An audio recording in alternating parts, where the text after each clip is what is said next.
সহধর্মিণী ও সন্তানদের সঙ্গে হাসি মুখে অ্যাঞ্জেলো ম্যাথিউস। টেস্ট ক্রিকেট থেকে চিরতরে বিদায় নিচ্ছে বাবা। এই প্রস্থানের মাহাত্ম্য বা বিষাদ কতখানি তা ম্যাথিউসের নিষ্পাপ অবুঝ 4 সন্তান হয়তো বুঝবে না। তবে শৈশব পেরিয়ে কৈশোরের পথে যখন পদার্পণ করবে তারা, লঙ্কান ক্রিকেটের কত বড় কিংবদন্তি তাদের পিতা, সেই বোধ জন্মাবে, কালক্রমে তা প্রবল হবে। এই সন্তানদের মতোই সাদা জার্সির শোভা পাচ্ছে তাদের মা হিশানি সিলভার পরনে। পরিবারের 6 জন সদস্য একসাথে শ্রীলঙ্কার টেস্ট জার্সি পরেছেন এমন দিনে, যেদিন শেষবারের মতো তা খুলে রাখবেন অ্যাঞ্জেলো ম্যাথিউস। বিদায়ের বিষাদ এই ক্রিকেটারের মধ্যে থাকা স্বাভাবিক, তবে শেষবেলায় সন্তান ও স্ত্রীর স্নেহের বন্ধনে সিক্ত হয়ে কাটছে তার সময়। মূল্যবান মানুষগুলোর সান্নিধ্য পাওয়া জীবনের যে কোনো কষ্টকে ঠুনকো করে তুলবে।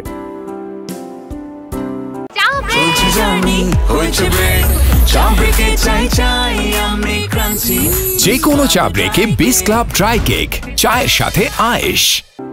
লঙ্কান ক্রিকেটের ইতিহাসে অর্জুনা রানাতুঙ্গা, সানাথ জয়াসুরিয়া, কুমার সাঙ্গাকারাদের পাশে কিংবদন্তি হিসেবে অ্যাঞ্জেলো ম্যাথিউসের নাম উচ্চারিত হবে সমস্বরে।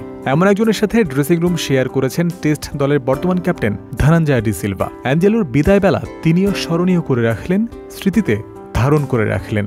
স্ত্রী ও ছোট্ট কন্যা সন্তানের সাথে তার তৈরি হলো ফ্রেমে বাধাই করে রাখার মতো একটা মুহূর্ত।